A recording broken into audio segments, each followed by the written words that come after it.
Ginuhuli ka namin sa sala ay sa kaso na kidnap o ransom. Ha? Oh shit! Sa loob lang ng kidnap o ransom ulit ha. Akalain mo, napag-alaman natin na si Antonio Trillanes daw ang huling barahan nila. At kapag hindi nagtagumpay si Antonio, itutumba nila si VP Sara? O wag ganun. 22 election. Sa lakas ni VP Sara Duterte, sa tingin nyo, mga kailangan pa niya ng pondo. VP Sara tumanggap ng dapol-dapol bag na paninira, pero hindi pa rin nila mapatumba. Pero ang sabi niya, nagtatrabaho daw siya bilang intelligence mula 1993 hanggang 2021. 24 oras. Magkakahiwalay ng naaresto ang lahat ng miyembro ng isang kidnap for ransom group sa Cainta, Rizal. At eto, bagong propaganda. Sunog na naman, booking na naman ang script nila. Pag-uusapan po natin yan, maya-maya lang, mga kababayan.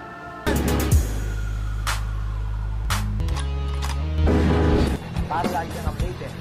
Ako nga pala si Bidaya ng mga oposisyon sa kasalukuyan ko.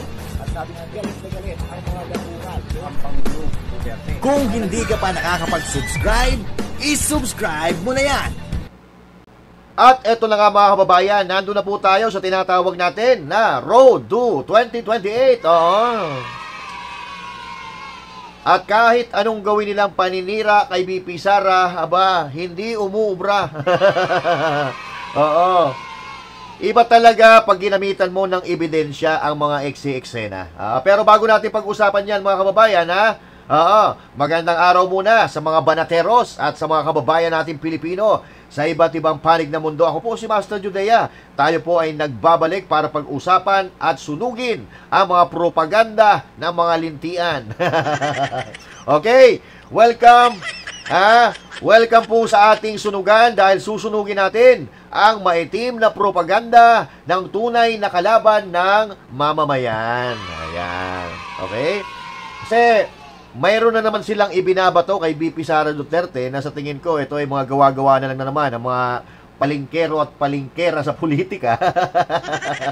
Na, sasampalin natin sila ng ebidensya. So, bago tayo magsimula mga kababayan, mayroon tayong munting palaro. Kasi magpapasko dapat nag-share tayo ng blessings, di ba?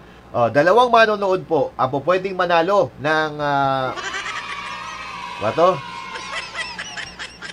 500 million insertion. Hindi ito para naman kahit pa paano masaya yung mga manonood natin. So, magbibigay tayo ng 500. Dalawang 500 dalawang tao ang mananalo. Magbibigay po ako ng dalawang katanungan. Ngayon, magbibigay na po ako sa umpisa ng ating talakayan.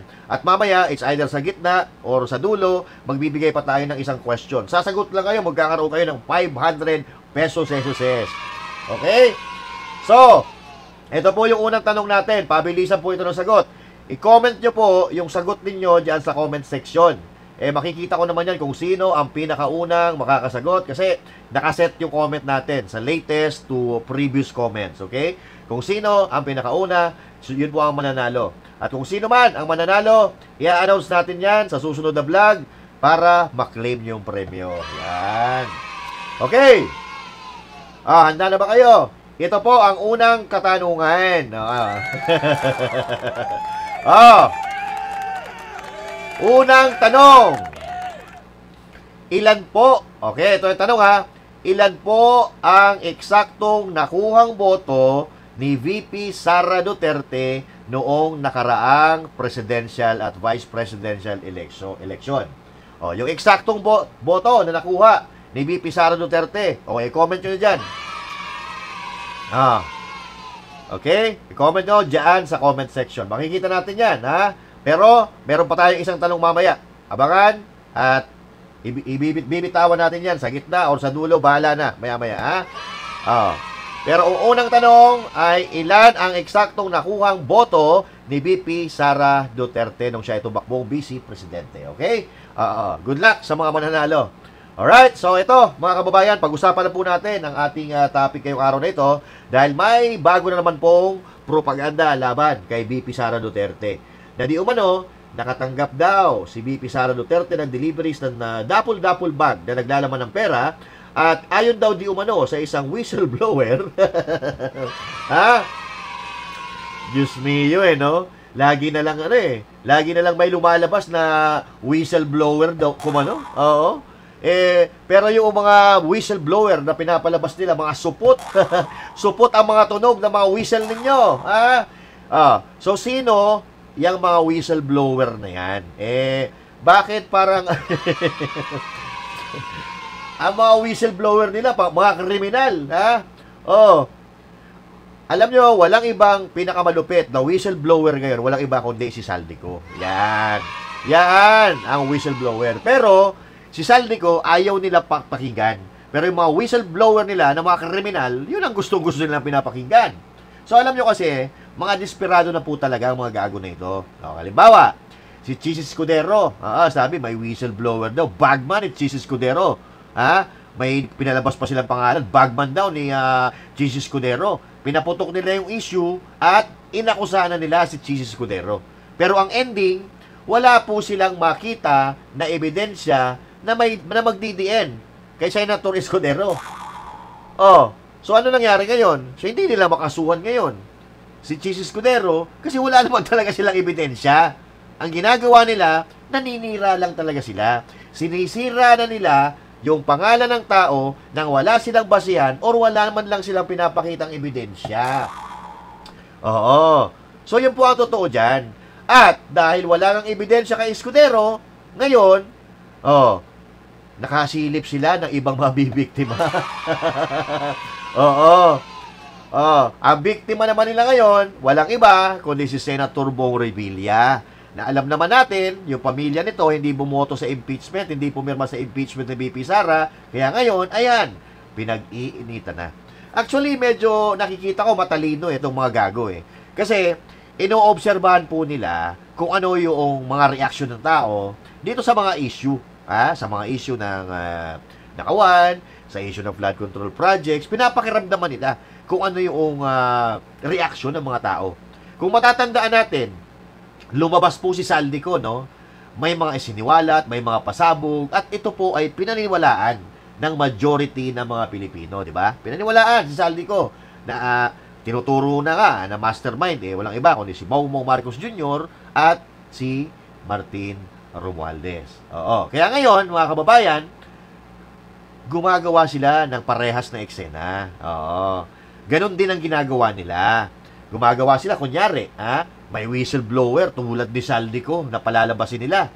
Pero, yung mga bobo, gumagamit ng mga whistleblower di umano na hindi naman konektado. Hindi konektado kay BP Sara Duterte, hindi konektado sa pamilya niya. So, paano mo masasabi or paano mo mapapaniwalaan ang kredibilidad ng whistleblower na yan? Bagman daw ni BP Sara, si Madriaga. I don't think so.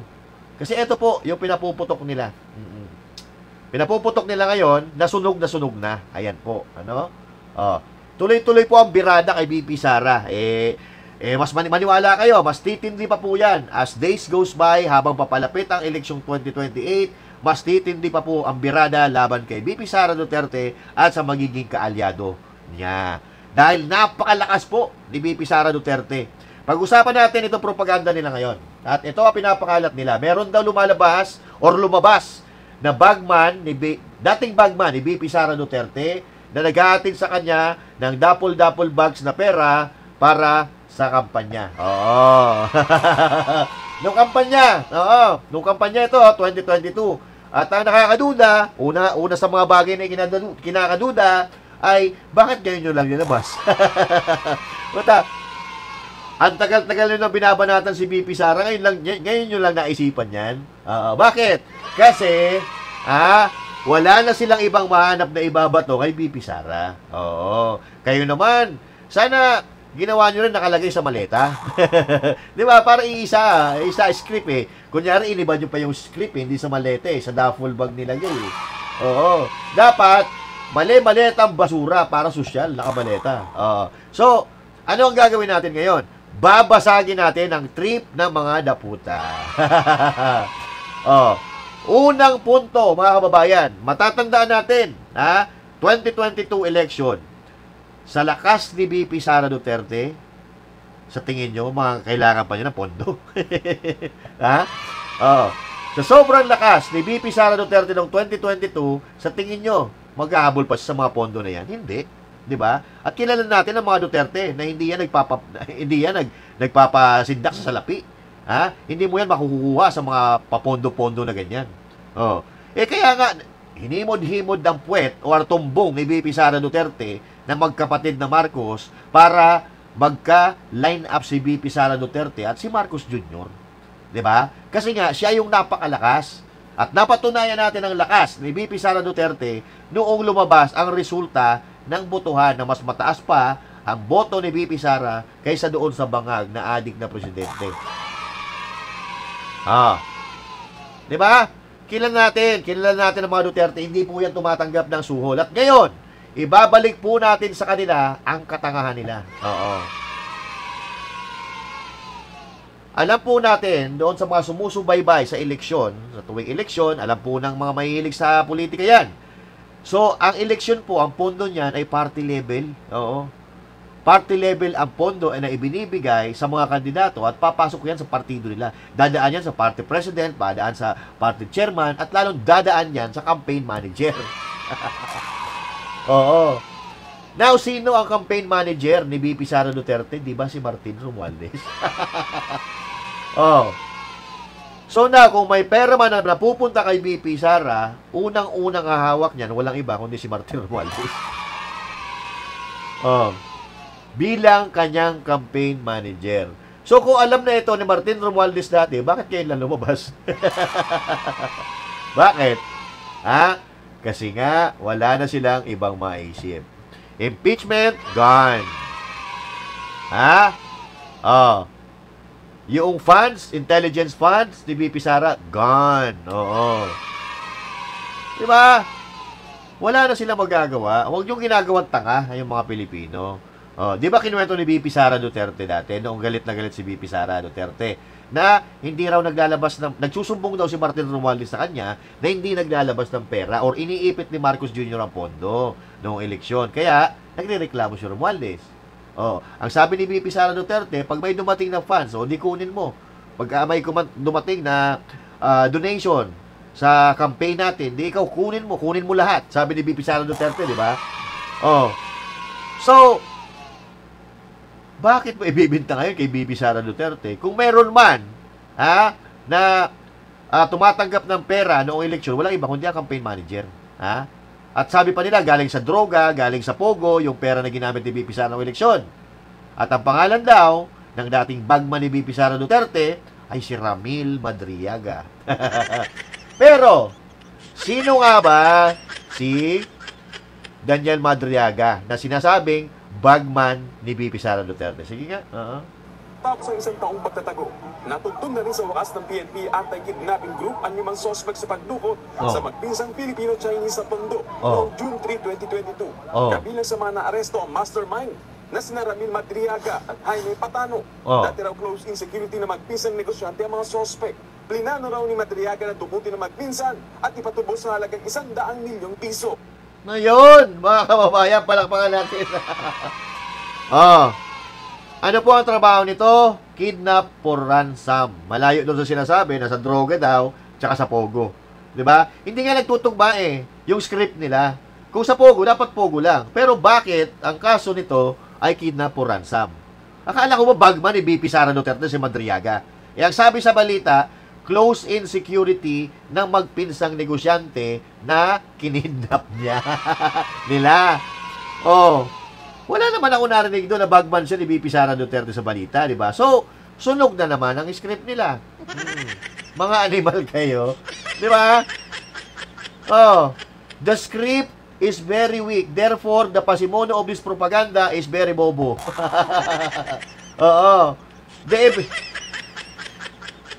The evidence kung sino si Madriaga is all over social media. Tapos gagamitin nyo, nasasabihin nyo, droga, pogo, yung pala kidnapuran siya, mga trabaho nito mga to. Oh. So, yung mga nagpo-propaganda ng ganito, tawagin natin silang mga matatalinong tanga. Oh. Gawa ulit kayo ng bagong script nyo kasi wala, sunog na sunog na. Oh. Dati, kung matatandaan natin, yung propaganda kay VP Sara Duterte, dami-dami pa nga dito eh. May mga sako-sako daw na baril na kinuha si VP Sara at PRRD doon sa Glory Mountain sa Davao. Gumamit sila ng chopper para ikarga ang mga baril na yan. Nasaan na yung issue na yan ngayon? Wala na, di ba? Bakit? Dahil lumabas yung testigo na binayaran nila para magsalita laban kay VP Sara, kay Pastor Kibuloy, at kay President Duterte. Sino nga yun? Karine. Di ba lumabas? Nagbigay siya ng statement kung saan sinabi niya lang yung mga sinabi niya dahil tinakot siya at binayaran siya ni Hontiveros, di ba? Risa Hontiveros. Para magsalita laban kay Pastor, laban kay Pastor Kibuloy, laban kay President Duterte, at laban kay VP Sara Duterte. So, maniniwala pa ba tayo sa kanila? Dahil, eto ang pinakaugat, kaya ginagawa nila ito ngayon, darating na yung eleksyon 2028 is just around the corner. Hindi nila mapantayan yung kasikatan ng mga Duterte, lalo-lalo na ni VP Sara Duterte, kaya pilit nilang pinahihina ngayon. At, hindi nila napantayan or naungusan yung mga nagawa ni Duterte sa Pilipinas, kaya kung hindi nila kayang pantayan, siraan na lang. Ganun ang totoo dyan. Di ba? At higit sa lahat, mga kababayan, kaya nagdo-double time sila ngayon. Kasi, pag nakabalik ang mga Duterte, or kung sino man sa Duterte sa Malacanang, maraming makukulong, marami ang mapaparusahan. Yan po ang kinatatakutan ng mga tiwali, lalo na yung mga magnanakaw sa kaban ng ating bayan. Ikukulong sila ni VP Sara. Lalo na, isa sa mga issue, ginamit ng mga tarantadong politiko na ito, at ang pera ng taong bayan para sa impeachment, kapalit ng pirma laban sa impeachment ni VP Sara. At ang bali-balita, ang pera na ibinibigay sa ICC ay galing din sa pondo ng kaban ng bayan, di ba? So, yung bilyon-bilyong piso na ibibigay nila sa ICC, kung ginagamit yan sa mga proyekto sa Pilipinas, di marami na sana nagawa. Kaso kung saan-saan nila dinadala ang pera. Kaya ngayon, double time sila para maapula ang apoy, para maapula ang galit ng taong bayan. Dahil alam ng taong bayan, kahit tumanggi sila, kung sino ang mastermind. Takot na takot sila na makabalik ang mga Duterte. Bakit? Ang dami nilang kasalanan. Maharlika funds. Saan na napunta yung pondo na inilagak dyan? People's Initiative na pinagbabayad ang pera ng gobyerno para makalikom ng pirma ng mga tao. Ano pa? PhilHealth funds. Nasabi ni Marcos Jr., ibabalik ang 60 million pero hanggang ngayon wala pang ibinabalik. Na dumating na nga sa punto na ipinababalik na ito ng Korte Suprema. Pero ang sabi ng mga aso niya, na mas madali daw maibalik ang pondo sa PhilHealth kung kukunin sa budget. Kukinang ina nyo. Hinahanap natin kung nasaan yung pondo na kinuha nila sa PhilHealth. Yun ang ibinabalik. At kung kukunin mo yan sa pera ng gobyerno, di wala rin nangyari. Para ang nangyari, binayaran pa ng gobyerno yung ninakaw ng mga magnanakaw na politiko. Ganun ba?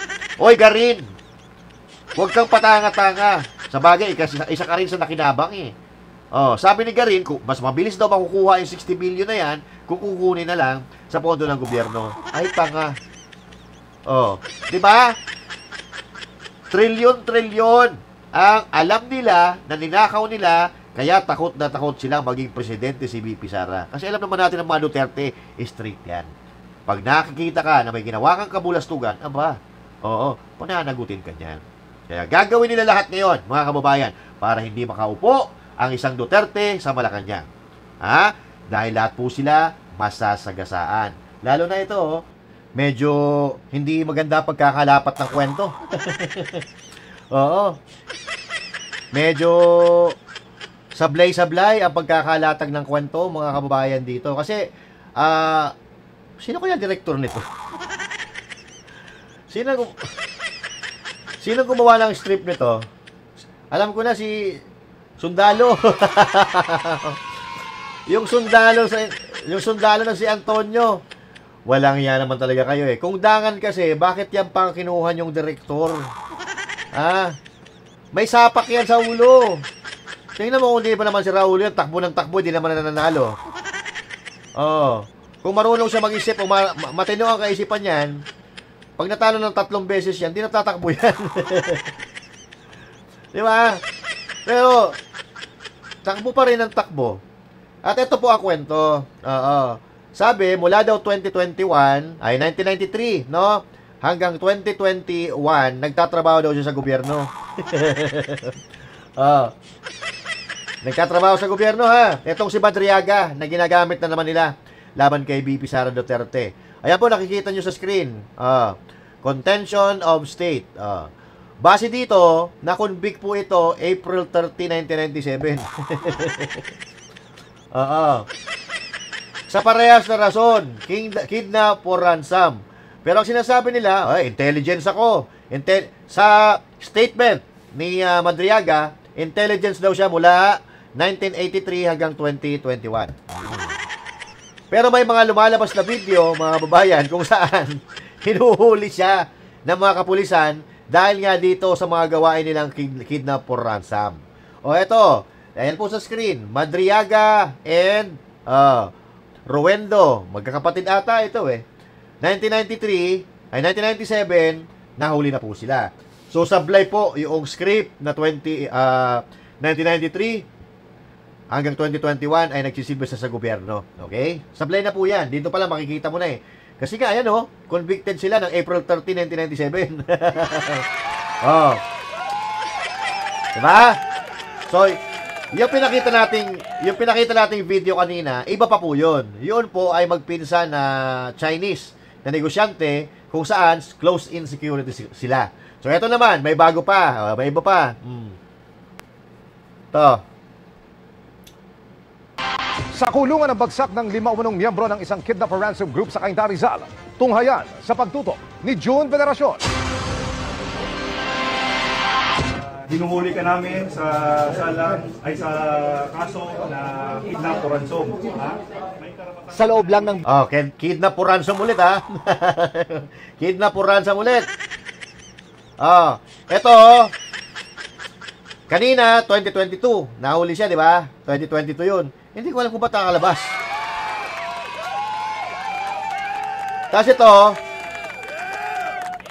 July 13, 2023, nahuli ulit.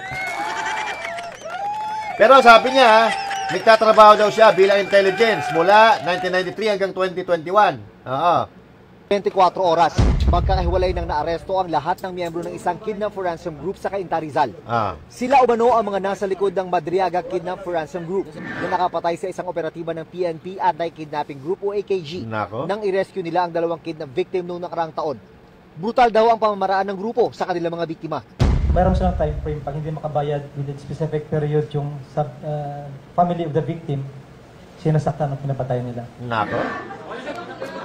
Habang nasa headquarters ng AKG, nag-collapse ang leader ng grupo na si Ramil Madriaga bago isalang sa tactical interrogation. Nag-collapse bigla. Biglang nag-collapse.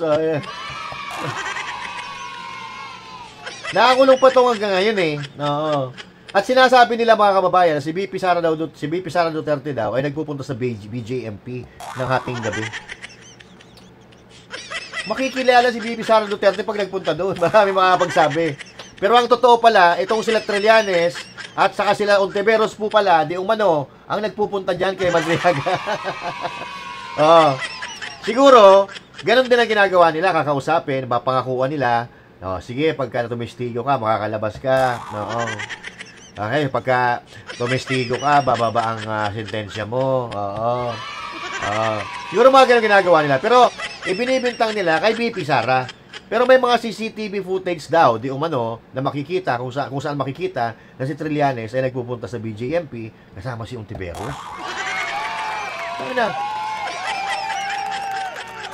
Akala ko si Ronald Llamas bata ni Ontiveros, si Trililing pala.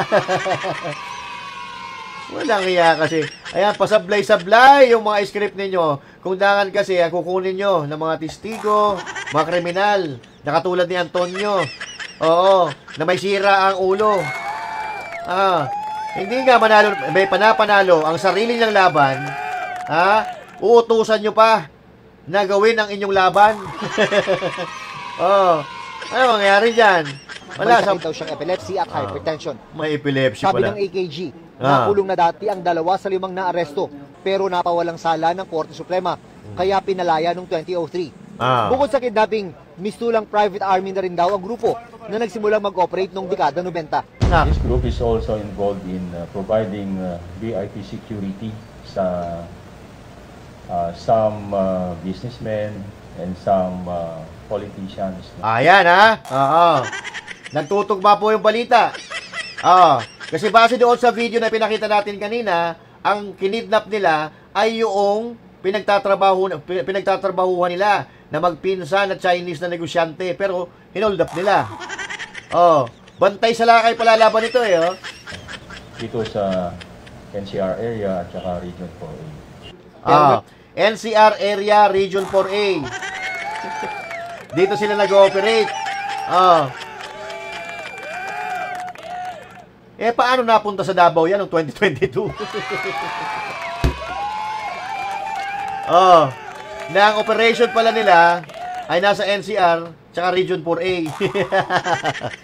Wala kaya ka talaga, Antonio. Kung ano-ano, kung saan mo naniliko yung script ninyo.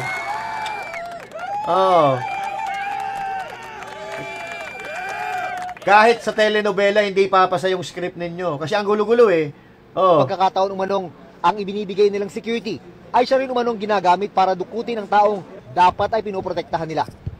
Naka po! Ayan po, bigla nagka-epilepsy na.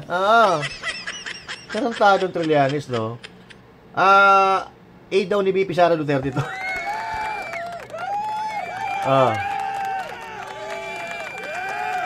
Paano naging bagman ni BP Sara Duterte noong 2022 election? Na noong 2022 election, hindi pa naman siya vice presidente.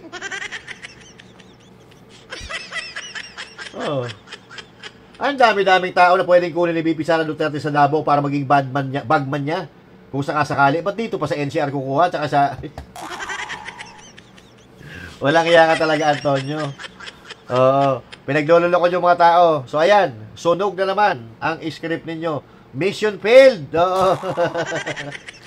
Mission failed. Pero ito, seryoso mga kababayan. Medyo... Ano kasi, tawag dito. Nakakabahala po ito. Kasi, sabi ni BP Sara Duterte dati, doon sa galit na galit siya, sabi, pag may pumatay sa akin, patayin nyo rin si ganito, si ganyan. So, ibig sabihin, talagang seryoso po na meron po talagang banta ang kanyang buhay. Nagkataon lang na yung mga Duterte hindi mahilig magpaawa, hindi mahilig magpamedya. Kaya, sinabi niya once na may banta ang kanyang buhay, pero hindi niya pinapakinggan ng Armed Forces of the Philippines, ng Philippine National Police. At ito nga ang nakakatakot dyan, mga kababayan. Ito yung post ni Doc Lorena Badoy. Okay?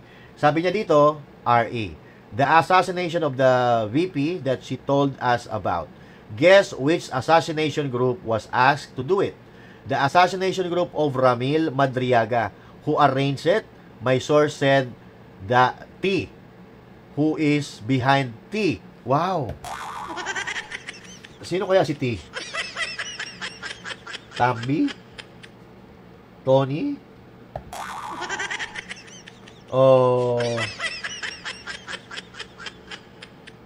Trillanes?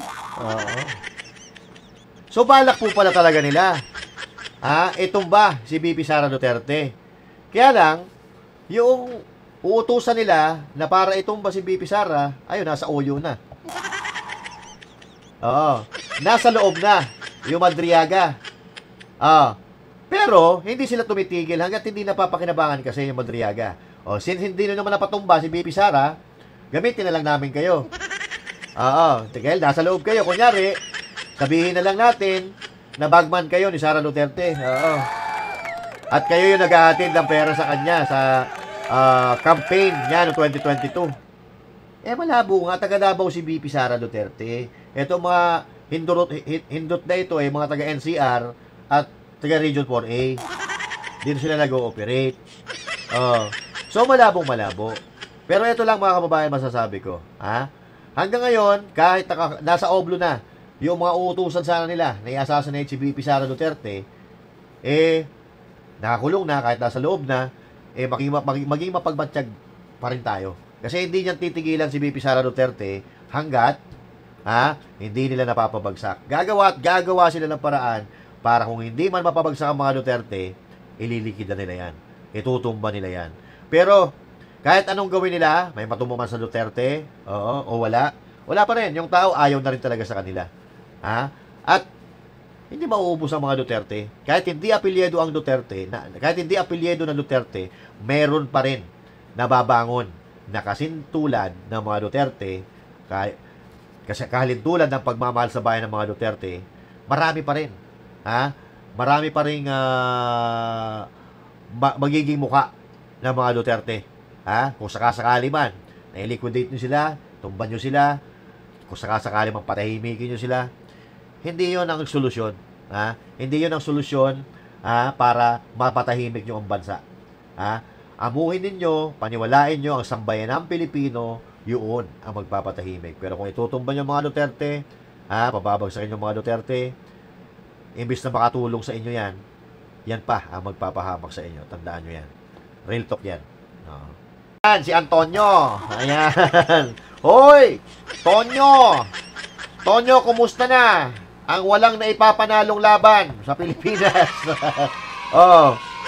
Ang pambansang sundalong kanin at ang pambansang talunan ng Pilipinas. Di ba? Hindi na uubra yung mga pabikoy-bikoy mo. Alam no, sa sobrang sinungaling nitong Trillanes na ito, tingnan nyo, kung ano-ano na lang ang kinukomento ng mga tao dito sa Kengkoy na ito. Di ba? Kasi mula umpisa nito, wala nang tumama Wala nang tumama sa mga sinasabi nito ni Antonio. Wala tumama, di ba? May tumama ba? Tumama sa mukha niya siguro, meron. Ano pa asahan natin dito? Ngayon nga sinasabi ko, suicidal na po ito sa Trillanes. Kaya, kahit ano ipagawa mo dito para sirain ang mga Duterte, gagawin ito kahit kumain pa ng apo yan, basta masira. Kahit kumain pa ng taiyan at suka, basta masira ang mga Duterte, gagawin yan. Pasintabi po sa mga kumakain, sabi niya, may magpapile daw ng plunder case laban kay VP Sara Duterte. Kaya mag-aalas 5 na, Huwebes na, wala pa rin. Mag-aalas, Huwebes na, asa na? Huwebes na, wala pa rin yung plunder case ni VP Sara Duterte. Baka inaayos pa, no? Baka ginagawa pa. Ayun na, baka pinipirmahan pa di ba? Yan ang problema natin. So, balikan po natin si Lagunoy. Si Lagunoy, yung kanina pinag-usapan po natin. Wag muna yan si VP Sara Duterte. Mamaya na natin pag-usapan yan. Pag-usapan natin si Lagunoy. Yan. Si Lagunoy po, Ramil Lagunoy Madriaga. Leader po ito ng Notorious Madriaga Kidnap for Ransom Gang. At naaresto po ito noong 2022. To be exact, June 14, 2022, nang siya ay maaresto. The country's top most wanted kidnap for ransom mastermind, Ramil Lagunoy Madriaga, was presented belatedly to the mainstream, claiming to be the bagman of VP Sara Duterte by way of written narrative. Colorful and unbelievable story, good for teledrama series of Kapamilya and Kabudol Network. No accompanying pictures of Madriaga, no live probing interviews by bemedaled journalist, just a spin press statement picked up by controlled media environs such as Billionaire News Channel, Politico, Politiscoop, and other traditional media mouthpieces. There is even an alleged political group called ISIP mentioned in Madriaga white paper. Political insider and the campaign camps of ex-Senator Bongbong Marcos, Davao City Mayor Sara Duterte, Unity Team Lakas, CMD Partido Federal, and UGPUG have any link to this alleged movement. This is another case of bungled verification campaign against the Duterte and the mold of Bicoy hats. Written and directed by Trillanes Ateneo Jesuits, Akbayan, Yellow Pink Lawan Spin Hospital. Yan po ang sinabi ni Sir Jay Sonsa. Okay? So, Trillanes. Si Trillanes po, mga kababayan, ay pasimuno po nito ng mga pagdawit-dawit ng pangalan ni BP Sara Duterte diyan po kay Madriaga. Yun ang problema natin na Trillanes Oo. Si Trillanes, kasama yung baklang adik na tuyot na ang balat. Tuyot na ang balat kaso sila po ang nagpapaputok nito. Si Madriaga daw po ay isang intelligence. Pero yung kaso niya, kidnapping. Oo. Pinuno ng sindikato si Madriaga. Kidnap for ransom gang. So, sino paniniwalaan natin? Yung balita dati or yung asong ulol kasama yung baklang mahilig sa shabu. Sino paniniwalaan natin? Alam mo, Trillanes, galingan mo pa para magtagumpay ka. Ibaon mo pa ng ibaon yung sarili mo. 'Di ba? Patungo sa palasyo. 'Di ba? Ibaon mo pa sarili mo para pagtungtong ni BP Sara Duterte sa Malacanang, hindi kanya makakalimutan. Ang maaalala agad niya, yung pangalan mo at yung pagmumukha mo na ang laki ng eye bags, kakakain ng tae. Pasintabi po sa mga kumakain. Para hindi ka makalimutan ni BP Sara Duterte kung sakaling presidente na siya, para ikaw ang unang-unang pupusasan. Yan. Sa ayaw mo sa hindi, magiging presidente si BP Sara Duterte. Sigurado pagbabayaran nyo ang mga katarantaduan ninyo na ginawa nyo sa pamilya nila. Double time ka, Tonyo, Antonio Trillanes. Double time ka, para maligtas mo sarili mo. Di ba? Dahil ang pagkakaalam namin, desidido ang mga Pilipino na iupo si BP Sara Duterte para maging susunod na Pangulo. Yan. Trillanes, takot na takot sila dito. Ang pick for president sa 2028 ayon sa latest survey ng WR Numero. Sa tanong kung ngayong araw ang presidential elections, 33.3% ang nagsabing si Duterte ang iboboto nila. Sumunod sa listahan, Senador Raffy Tulfo na may 13.4%, former VP at ngayon Naga City Mayor Leni Robredo na may 13%, Senador Bongo na may 4% at Senador Robin Padilla na may 3.3%. Si VP Sara rin ang nanguna sa survey by area, income, class at age group. Isinagawa ang survey mula November 21 hanggang 28. Yan. So, ibig sabihin mga kababayan, buong Pilipinas na ito. All walks of life. Nagsasabi na gusto nilang maging presidente si BP Sara Duterte. Sino ilalaban nyo dito? Raffy Tulfo, layo, Leni Robredo, Bongo, Robin Padilla, di naman niya kakalabanin si BP Sara.